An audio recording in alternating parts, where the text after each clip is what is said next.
Hey guys, நம்ம இன்றைக்கி இந்த வீடியோவில் எதை பற்றி பார்க்க போகிறோம் அப்படின்னா சிஎம்ஏ ஃபைனல் ஸ்டடி பிளான். அதாவது ஃபைனல் ஸ்டடி பிளான் அப்படிங்கும்போது இண்டிவிஜுவல் சப்ஜெக்ட்ஸ் வைஸ் வந்து நம்ம அப்கமிங்கில் ஒவ்வொரு வீடியோஸாக வந்து பார்க்கலாம். ஃபஸ்ட்டு வந்து இப்போது இருக்கக்கூடிய அந்த மந்த்ஸில் ஓகே, இப்போ இன்றைக்கி ஜூலை 1. ஸோ இதுலேருந்து நம்ம ஆரம்பித்தோம் அப்படின்னா நமக்கு எவ்வளோ டேஸ் வரைக்கும் நம்ம படிக்கணும் அப்படிங்கிற ஒரு பிளான், எந்த சப்ஜெக்ட்ஸ் ஃபஸ்ட்டு எடுக்கிறது அப்படிங்கிறத நான் டீட்டெயிலாக சொல்லிடுறேன். ஓகே, இப்போ சிங்கிள் குரூப் எடுத்துக்கிட்டிங்கன்னா நீங்கள் ஜூலை 1லேருந்து அப் டு நவம்பர் 15 வரைக்கும் கம்பல்சரி நீங்கள் படிச்சே ஆகணும். ஓகேங்களா, நீங்கள் சிங்கிள் குரூப்பாக இருந்தாலும் சரி, போத் குரூப்பாக இருந்தாலும் சரி, கண்டிப்பாக இந்த டைமில் நம்ம படிச்சே ஆகணும். இப்போ ஃபஸ்ட்டு ஒரு எக்ஸாம்பிளுக்கு குரூப் 3 வச்சு பார்க்கலாம். ஓகே, இப்போ நீங்கள் குரூப் 3 ப்ரிப்பேர் பண்ணுறீங்கன்னு வச்சுக்கோங்களேன். குரூப் 3 குரூப் 4 எதுனாலும் நீங்கள் ஃபஸ்ட்டு எடுத்துக்கலாம், அது பெரிய ப்ராப்ளம் கிடையாது.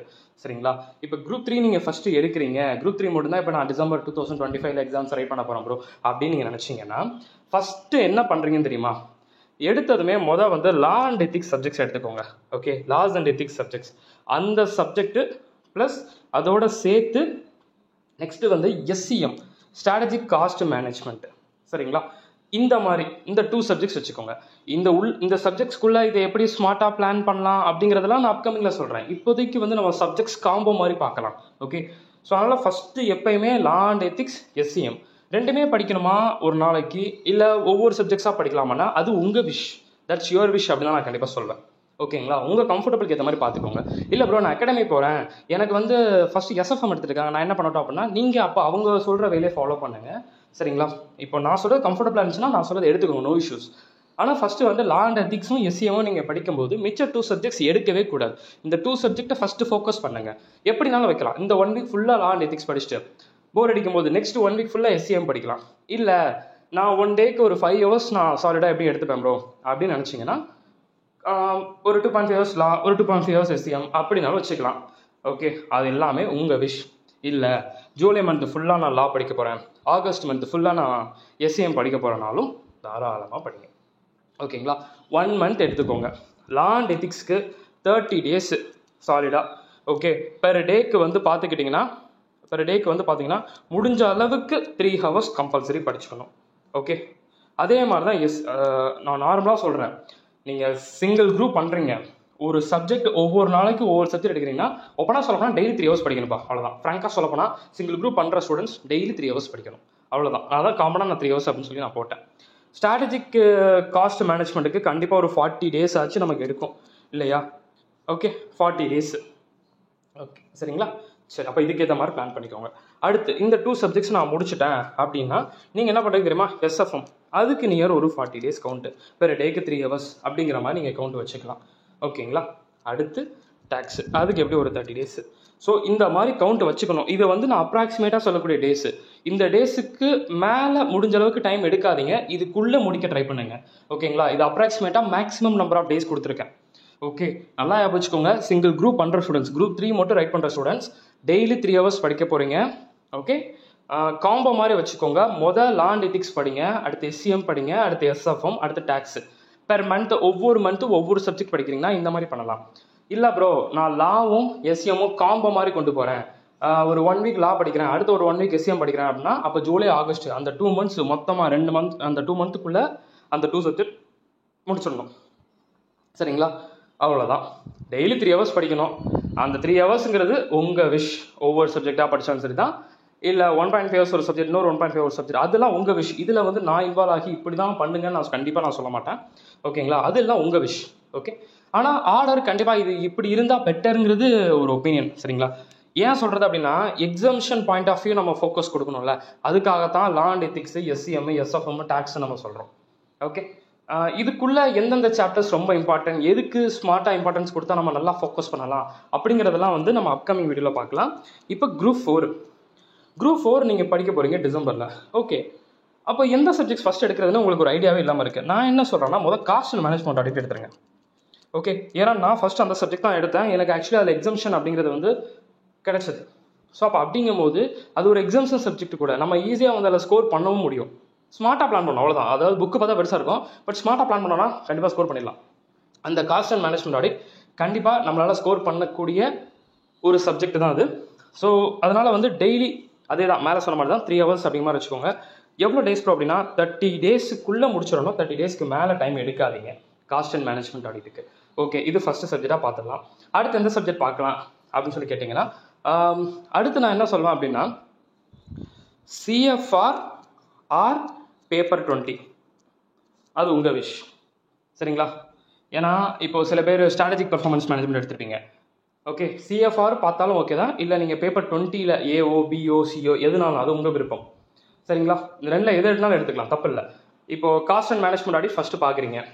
ஓகே, அதில் வந்து காம்போ எடுத்தாலும் ஓகே தான், இல்லை காம்போ இல்லாமல் இந்த மந்த்து ஃபுல்லாக காஸ்ட் அண்ட் மேனேஜ்மெண்ட் ஆடிட்டு, நெக்ஸ்ட் மந்த்து ஃபுல்லாக CFR, அப்போ அதுக்கு அடுத்த மந்த்து ஃபுல்லாக ஸ்ட்ராட்டஜிக் பர்ஃபார்மன்ஸ் மேனேஜ்மெண்ட்டு, லாஸ்ட்டாக GST இன்டைரக்ட் டாக்ஸேஷன்.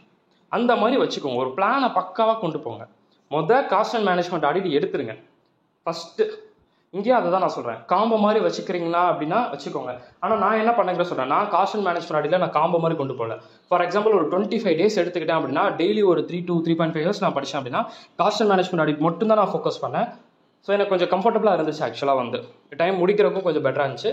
அதனால நீங்கள் அப்படி பண்ணுங்கள். இல்லை ப்ரோ எனக்கு கொஞ்சம் போர் அடிக்கும் அப்படின்னு நினச்சிங்கன்னா, காஸ்ட் அண்ட் மேனேஜ்மெண்ட் ஆடிட் ஒரு 1 week படிக்கிறீங்கன்னா, நெக்ஸ்ட் ஒரு 1 week வந்து பேப்பர் 20 இல்லைனா CFR, உங்களுக்கு எது கம்ஃபர்டபுளாக இருக்கோ அதை ஃபோக்கஸ் பண்ணுங்க. சரிங்களா? That's all. ஃபார் எக்ஸாம்பிள் இப்போ July cost and management audit, August month strategic performance அதாவது பேப்பர் 20 படிக்கிறீங்கன்னா, அதுக்கு அடுத்த மந்த் CFR, அதுக்கு அடுத்து GST. ஸோ இந்த ஆர்டர். ஆனால் first cost and management audit, at the same time last சப்ஜெக்டாக GST. இந்த ஆர்டரை மாற்றக்கூடாது, அவ்வளோதான். இன்பிடிவினில் நீங்கள் மாற்றிக்கோங்க, பிரச்சனை இல்லை. பட் ஃபஸ்ட்டு எடுக்கக்கூடிய subject cost and management audit தான், லாஸ்ட்டு பார்க்கக்கூடிய சப்ஜெக்ட் GST தான். இதுக்கு இன்பிடிவினில் பார்க்குறது நீங்கள் எந்த இதனாலும் நீங்கள் மாற்றிக்கோங்க. அது நீங்கள் CFR ஃபஸ்ட் பார்த்தாலும் சரி தான், இல்லை பேப்பர் 20 நீங்கள் அந்த பேங்கிங் அண்ட் இன்சூரன்ஸ் ஆண்டர்பிரினர்ஷிப் இருக்குல்ல, அது நீங்கள் பார்த்தாலும் ப்ராப்ளம் இல்லை. ஆனால் ஒரு சப்ஜெக்ட்டுக்கு நார்மலாக 30 days கவுண்ட் வச்சே ஆகணும். ஒரு சப்ஜெக்ட்டுக்கு 1 மந்த்துக்குள்ளே நம்ம முடிக்கணும். டெய்லி வந்து ப்ரிப்பரேஷன் 3 hours வச்சுக்கோங்க சாலிடாக. ஓகே, அவ்வளோதான். குரூப் 3 குரூப் 4 இவ்வளோ தான். ஓகேங்களா? ஆர்டர் தான் ரொம்ப இம்பார்ட்டன்ட். ஏன்னா நீங்கள் நிறைய பேர் எடுத்தோன்னே GST புக் எடுக்கிறது உங்களுக்கு எந்த விதமான யூஸுங்கிறது கிடையாது. அதை லாஸ்ட் மினிட்ல பார்த்துட்டு போது ரொம்ப நல்லது. லாஸ்ட் மந்த்தில் பார்க்கும்போது ஸ்டார்டிங்லேயே பார்க்காம cost and management audit first பார்க்குறது நல்லது. ஓகே, அதுக்கு தான் அது சில ஆர்டர் இருக்கிறனால தான் நான் சொன்னேன். இல்லை நான் போத் குரூப் ரைட் பண்ண போகிறோம் ப்ரோ அப்படின்னா, அப்போ நான் ஒரு ஆர்டர் சொல்கிறேன். ஃபஸ்ட்டு என்ன பண்ணுறீங்க தெரியுமா? குரூப் 3ல் இருக்கக்கூடிய லா அண்ட் எத்திக்ஸையும் SCMஐயும் முடிச்சிருங்க. ஓகே, லா அண்ட் எத்திக்ஸையும் SCMஐயும் முடிச்சிருங்க. சரிங்களா? முடிச்சுட்டு அடுத்த காம்போ பாருங்கள். முதல் குரூப் 3ல் ஒரு 2 சப்ஜெக்ட், அடுத்து காஸ்ட் அண்ட் மேனேஜ்மெண்ட் ஆடிட் இருக்குல்ல அது, அதுக்கப்புறம் பேப்பர் 20 கூட எடுத்துக்கலாம் நீங்கள். சரிங்களா? ஓகே, பார்த்தீங்களா காம்போ எப்படி இருக்கும் பாருங்கள். நீங்கள் போத் குரூப் ப்ரிப்பேர் பண்ணுற ஸ்டூடெண்ட்ஸுக்கு நான் என்ன சொல்கிறேன்னா, அதாவது சிங்கிள் குரூப் எழுதுகிற ஸ்டூடெண்ட்ஸ்க்கு நீங்கள் பார்த்துருப்பீங்க, ஜூலை 1லேருந்து நவம்பர் 15 வரைக்கும் இந்த இன்பிட்வீனில் நான் சொன்ன டேட் இருக்குல்ல, ஜூலை 1லேருந்து நவம்பர் 15 வரைக்கும் நீங்கள் இதெல்லாம் பார்க்கல, MCQலாம் பார்க்கல. MCQலாம் நவம்பர் 15க்கு அப்புறம் பார்த்துக்கலாம். அது வரைக்கும் நான் வீடியோ அப்கமிங்கில் நான் உங்களுக்கு மேக் பண்ணுவேன். அந்த வீடியோவில் இங்கேருந்து இந்த இதுலேருந்து ஆர்டர் இருந்து படிச்சுக்கோங்க அப்படின்னு நான் சொல்லும்போது அதை கரெக்டாக நீங்கள் ஃபாலோ பண்ணுங்க. ஏன்னா உங்களுக்கு மெயினே அதுதான், அதை மட்டும் நீங்கள் ஃபோக்கஸ் பண்ணணும். Okay, that's all. அதை சிம்பிளாக வச்சுக்கிட்டிங்கன்னா உங்களுக்கு ரொம்ப பெட்டராக இருக்கும் அப்படிங்கிறத மட்டும் நான் சொல்லிக்கிறேன். Okay, that's all. ஸோ அதனால் அதை அப்போ ஃபாலோ பண்ணிக்கோங்க. இப்போதைக்கு ஆர்டரை பாருங்கள். போத் குரூப் ரைட் பண்ணுற students law and ethics and SCM and then cost and audit, அடுத்து பேப்பர் 20. அதுக்கப்புறம் வந்து பார்த்துக்கிட்டிங்க அப்படின்னா நெக்ஸ்ட் சப்ஜெக்ட் பாருங்கள். இப்போ 1 2 3 4 சப்ஜெக்ட் முடிச்சிட்டிங்க. போத் குரூப் ரைட் பண்ணுறீங்க. 8 சப்ஜெக்ட்ஸ் படிக்கணும், 4 சப்ஜெக்ட்ஸ் முடிச்சிட்டிங்க. அடுத்து என்ன பண்ணுறீங்கன்னா, நான் ஒரு ஆர்டர் சொல்கிறேன். நெக்ஸ்ட் வந்து CFR, SFM, tax, GST. Okay, இந்த ஆர்டர். சரிங்களா? இல்லை எனக்கு வந்து பார்த்துக்கிட்டிங்கன்னா கொஞ்சம் இதாக இருக்குது ப்ரோ, CFRும் டேக்ஸும் பார்த்துக்கிறேன், தென் SFMும் GSTயும் பார்த்துக்கிறேன் அப்படின்னா அப்படியும் நீங்கள் பார்த்துக்கலாம். அது உங்கள் விஷ். சரிங்களா? பட் சொல்லக்கூடிய காம்போ கரெக்டாக மட்டும் ஃபாலோ பண்ணிக்கோங்க. இவ்வளோ தான். இப்போ சில பேர் வந்து பார்த்துக்கிட்டிங்கன்னா ஜூலையில் தான் ப்ரிப்பரேஷன் பண்ணுறீங்கன்னு வச்சுக்கோங்க. 8 சப்ஜெக்ட்ஸ் இப்போ தான் புக்கை ஓப்பன் பண்ணுறீங்க. இது வரைக்கும் புக்கு ரேப்பரை கூட நீங்கள் ஓப்பன் பண்ணல. இப்போ தான் ஜூலை 1 தான் புக் ஓப்பன் பண்ணுறீங்க. ஃபைனல் அப்படிங்கிறது வந்து July, August, September, October, November. அந்த டைமுக்குள்ளே படிக்கணுங்கிறது ஒரு சாதாரண ஒரு விஷயம் கிடையாது. டைம் மேனேஜ்மெண்ட் ரொம்ப தேவைப்படும். சரிங்களா? ப்ரோ ஆல்ரெடி நான் 6 monthஸாக படிச்சுட்டு தான் இருக்கேன். இன்னொரு இப்போ 6 months படிச்சுட்டு டிசம்பரில் ரைட் பண்ண போகிறேன்னா பிரச்சனை இல்லை. இப்போ தான் ப்ரோ நான் புக்கையே ஓப்பன் பண்ண போகிறேன், புக்கோட ரேப்பரே பிரித்து இனிமேல் தான் நான் சப்ஜெக்ட்ஸ் படிக்கணும்னா ரொம்பவே ஒரு என்ன சொல்கிறதுனா ஒரு டஃபஸ்ட் ஒரு டைட் அப்படி ஷெடியூல் அப்படின்னு தான் நான் கண்டிப்பாக சொல்லி ஆகணும். சரிங்களா? போத் குரூப் ரைட் பண்ணுறவங்க சொல்கிறேன். இல்லை நான் ஆல்ரெடி படிச்சிருக்கேன் ப்ரோ அப்படின்னா உங்களுக்கு பிரச்சனை இல்லைங்க. படிக்காதவங்களுக்கு நான் சொல்கிறேன், இனிமேல் தான் நான் ரேப்பரை உரிச்சு நான் போத் குரூப் பண்ண போகிறேன்னு சொல்கிறீங்கல்ல, அவங்களுக்கு வந்து சரியான tight schedule. Actually okay, already படித்தவங்களுக்கு பிரச்சனை இல்லை. சரிங்களா? அவ்வளோதான். ஏன்னா நார்மலாக ஒரு 7 to 8 months இருந்துச்சுன்னா போத் குரூப் ப்ரிப்பேர் பண்ணுறதுக்கு நல்லாயிருக்கும். ஆல்ரெடி ரைட் பண்ணவங்களுக்கு இப்போ ரிவிஷன் பண்ணிக்கலாம். பட் ரைட்டே பண்ணாதவங்க இதான் ஃப்ரெஷ்ஷாக இப்போ தான் நான் போத் குரூப் ரைட் பண்ண போகிறேன் அப்படின்னா இருக்கக்கூடிய 5 monthsல நீங்கள் என்ன பண்ண முடியும்? ப்ராக்டிக்கலாக யோசித்து பாருங்கள். நான் மேலே கொடுத்துருக்கிறது எல்லாமே பெர் டேக்கு 3 hours கான்செப்ட்டில் கொடுத்துருக்கேன். 4 subject. ஓகே, 30 days 3 hours கான்செப்ட்டில் கொண்டு போயிருக்கோம். அப்போ இருக்கக்கூடிய மந்த்ஸ் கரெக்டாக வருது.